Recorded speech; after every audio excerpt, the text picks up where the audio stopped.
There is no separating hurricanes from politics, particularly when one such storm began unraveling a presidential administration's illusion of competence 3 years ago today. And when another storm will threaten the Gulf Coast next week, possibly making landfall just as that president's party convenes to launch its new nominee. Our third story in the countdown, that plus the political whirlwind of the last 24 hours with our guest filmmaker Michael Moore. Today, the third anniversary of Hurricane Katrina having made landfall, leading to the unforgettable and unforgivable devastation in New Orleans and the Gulf Coast of Mississippi. But on the same day 3 years ago, Senator McCain celebrated his birthday alongside President Bush with a nice big cake. And today, Gustav strengthening once again to hurricane strength, expected to grow to a Category 3 storm by the time it makes landfall, probably early Tuesday, somewhere along the Gulf Coast. Despite a report in the Washington Post that Republicans might delay the start of their convention in Minneapolis, actually St. Paul, RNC officials say at this point the convention will go forward as planned.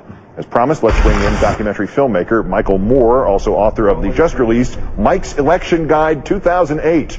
Michael, good evening. Welcome back.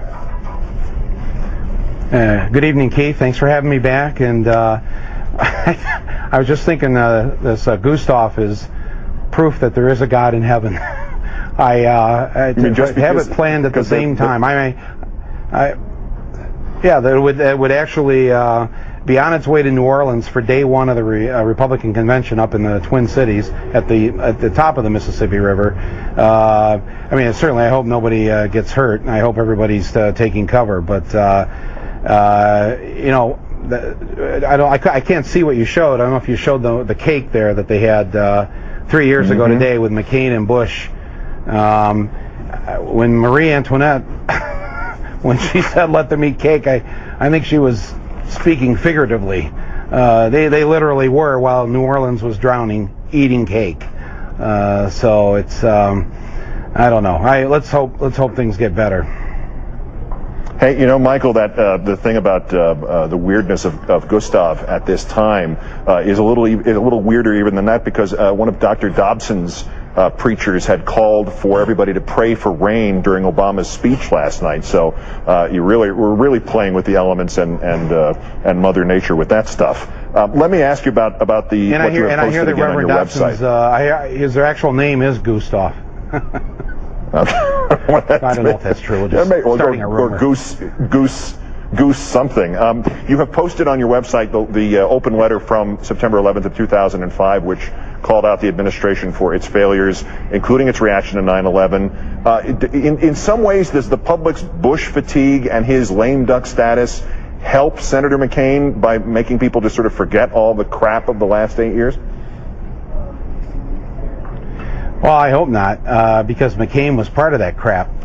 He was doing his job there in the Senate as Bush's foot soldier, helping to take this country down in so many ways, economically, with the war in Iraq. You go down the whole list every night, and you do such a great job of that. So I don't need to repeat everything here, but I really I think my biggest fear with McCain getting elected is that he's going to continue not only the wars that we're in, but another war with Iran, and this has got to stop at some point. I don't even want to hear about Iran. I don't want to hear about weapons of mass destruction or what they're building or whatever. In fact, I got to tell you honestly, and I think anybody wants to be honest if they ask themselves this question: if the Iranians had invaded Canada and Mexico the way that we've invaded Afghanistan and Iraq,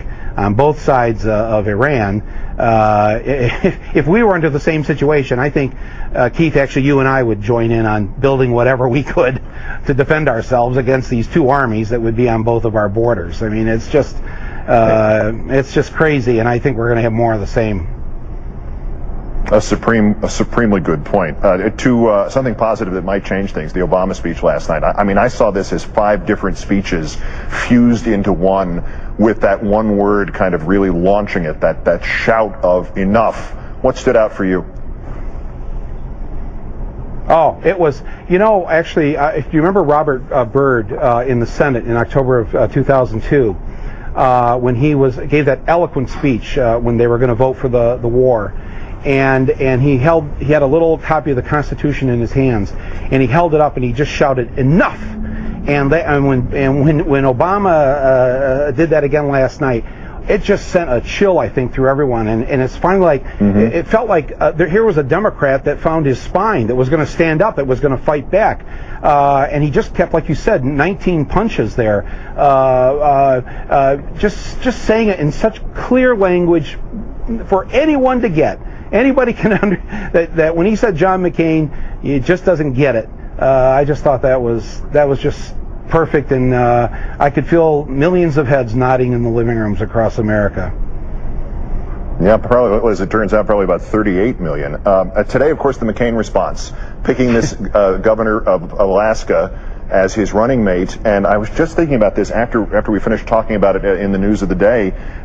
There's something a little unusual about seeing him with a woman vice president when it's less than a year since he was campaigning and some woman called Hillary Clinton a bitch, quote, a bitch to his face, and he laughed. I mean, he didn't even call her out on it. Now suddenly he's got a woman vice president. We're through the looking glass here, people, are we not?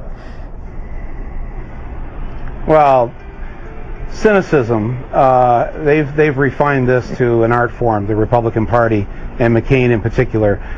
Their treatment of women throughout the decades, leading up to even now, this sort of attitude that women are so stupid that they're going to just vote for somebody because they're a woman, even though this woman is against the very things that women are for and the things that women need. I mean, they really think women are, I guess, just dumb or something, and they're in for a big shock. Somebody should tell them, actually, that more women show up to the polls than men. And I don't think women across the country right now are feeling honored by this event today. And you know, it's funny, Keith, this morning watching MSNBC and CNN and everything, everybody trying to pronounce her name, because nobody knew who it was. Nobody could even say the name. It was just, and I think I don't know what they're thinking here, but I think it's good news for Obama and Biden. Well, like I said at the start of the show, as I was waking up, Michael, I thought I heard it on the radio, and I said, he picked Michael Palin from Monty Python's Flying Circus? Michael Moore, the author of Mike's Election Guide 2008. As always, sir, great thanks for your time. Have a good weekend. Yeah, thanks for having me on.